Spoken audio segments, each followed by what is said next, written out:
Mulu Sarawak on the Borneo island of East Malaysia is definitely one of the most underrated places in the country. The highlight of this trip is the hike to Gunung Api to witness the Mulu Pinnacles, a landscape so iconic that's featured on the Malaysia's 100 ringgit note. But Mulu is much more than just the pinnacles.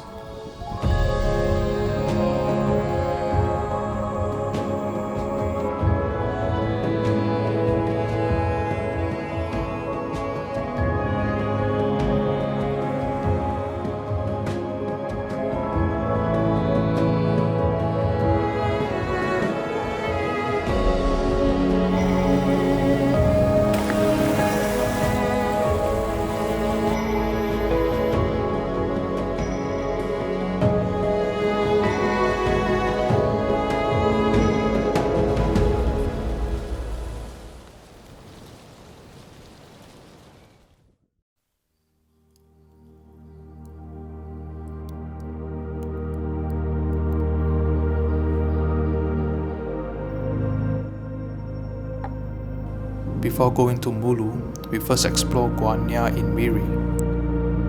As usual, the trip involves the only 4 of us friends to explore the new side of the Borneo island. After almost 1 hour of walking on the wooden jungle path, we start to see some rock formation indicating the entrance of the cave.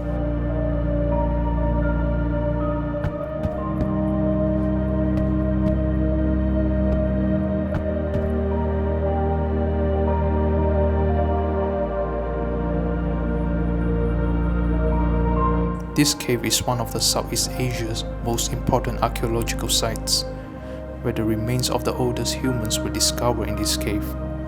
It is a humbling experience to walk where the history was made.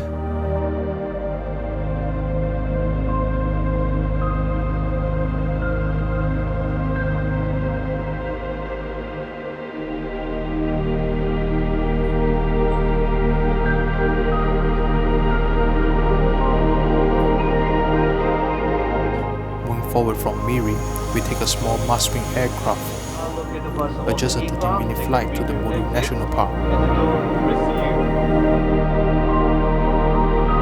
After the landing, we take a short ride to the Mulu National Park headquarters.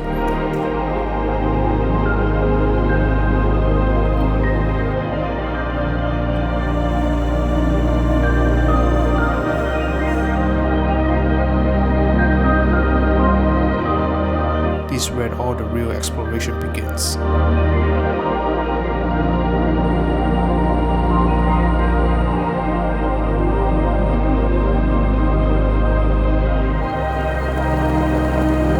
Watching the famous bear exodus is one of the to-do lists in the Mulu National Park. While we are on our way to the viewing deck, the weather takes a turn with a heavy downpour.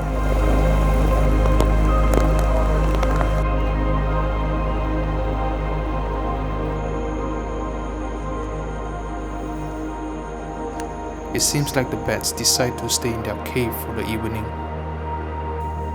That's too bad, but sometimes nature writes its own script.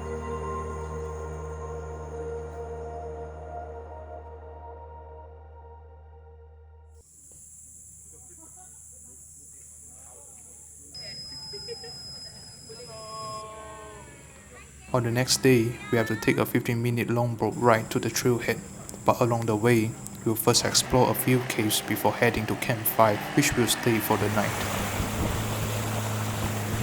Sitting on the longboat, you'll feel very close to the river water. Sometimes you might get splashed occasionally, but that's all part of the experience. Our first stop is the Penang Handicraft Market.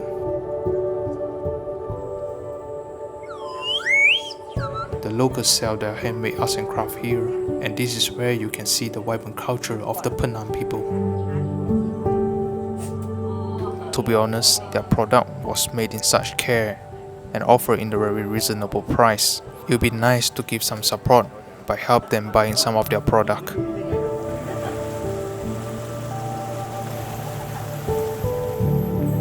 As the boat slowly glides through the calm river water, it means we are about to reach the first cave of the day, the Wind Cave.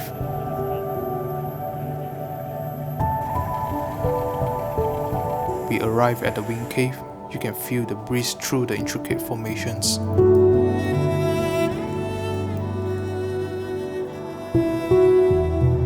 This cave gets its name from the natural airflow, which cools the space inside. It's quite dark inside the cave. It will be better to bring along a headlamp to fully enjoy the experience.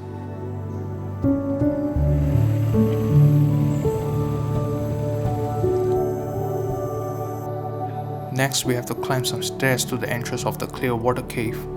I have to say that the entrance of this cave is quite dramatic.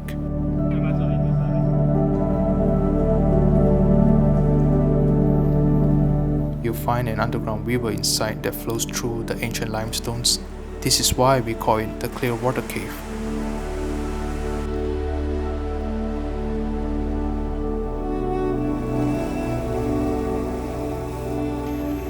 Our boat ride continues to Kuala Lutut, where we'll start our trek to Camp 5. The river water is getting more shallow, which require a lot of maneuvering skill by the boatman to get us safely to the riverbank.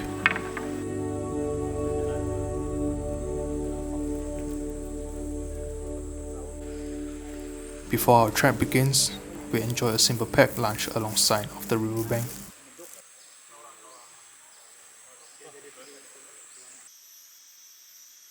The 9-kilometer trek to Camp 5 is mostly flat. We have to carry our own belongings and supplies. They have clean water and food provided in the Camp 5, so it's not necessary for us to carry too heavy.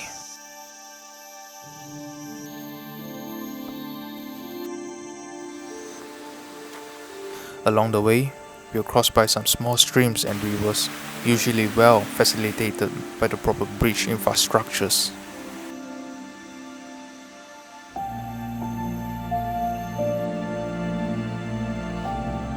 After around 3 hours, we finally reach Camp 5, a peaceful riverside shelter where we rest for the night.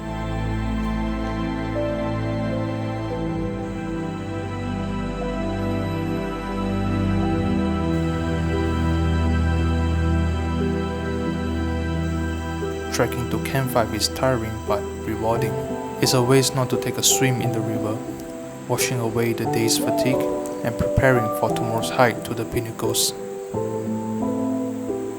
Located just beside the clear river and surrounded by unique rock formations, it is the perfect place to unwind yourself.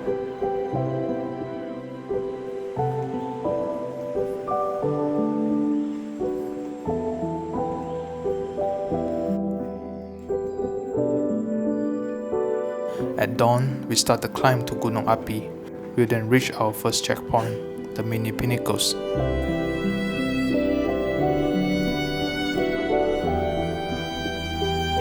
It's almost like a preview for the real pinnacles. The climb is 2.4 kilometers one way. Although it's quite short but very tough, the trail has a lot of straight cut-off times to ensure all the hikers' safety. But the most challenging part is the steep and rocky terrain, which usually takes around 5 hours to reach the summit.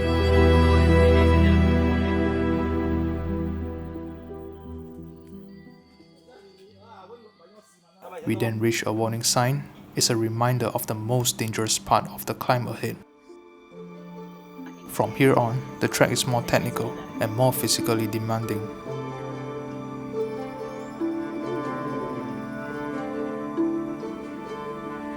This part of the climb will test our limits by navigating through 17 ladders, sharp rocks, and steep inclines.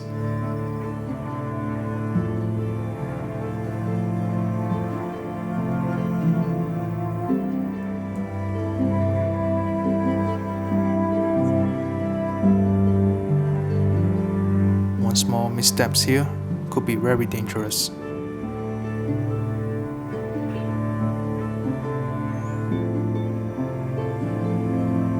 The climb is although difficult, but you might find a lot of small little interesting things where you pay enough attention.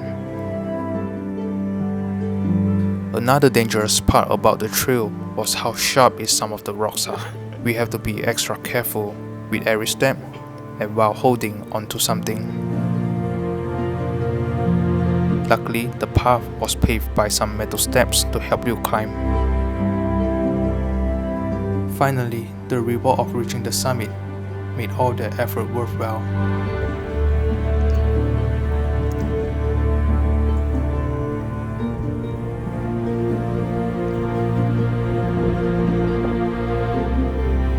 Seeing the Mulu Pinnacles in person is breathtaking. It's more than just an image on the currency, but a memory far richer in value than the 100 ringgit note.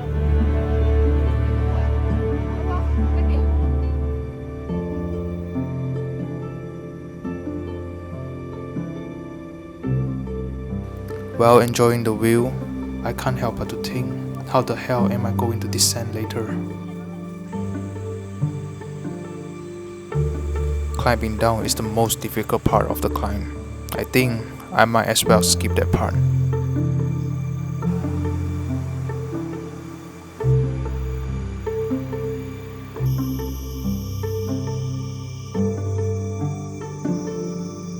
Back to the Mulu National Park, there's a few more places we need to explore.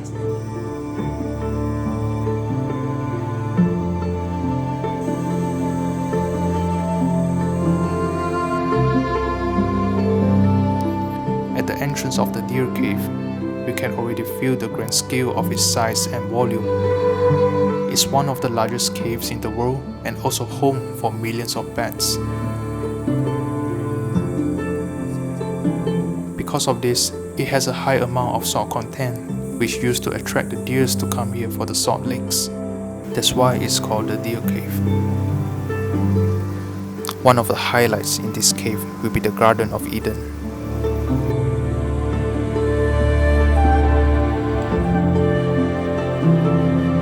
Nearby the Deer Cave, we visited the Lung Cave,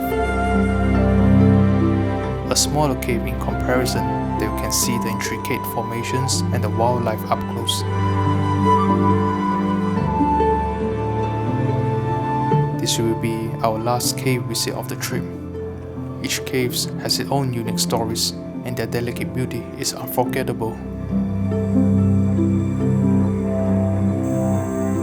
After everything, we prepare for what we missed out a few days ago, the bad exodus.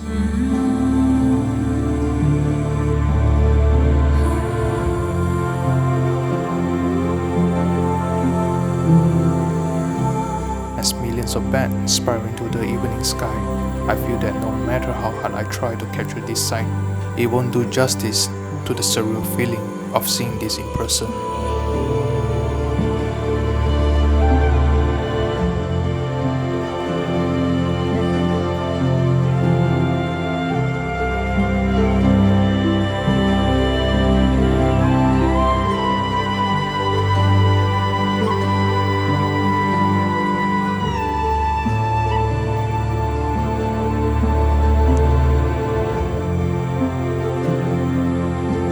From the pinnacles to the caves, Mulu is more than just a destination. It's an experience that leaves a lasting imprint. It is also a story that renews your sense of connection to the world around us.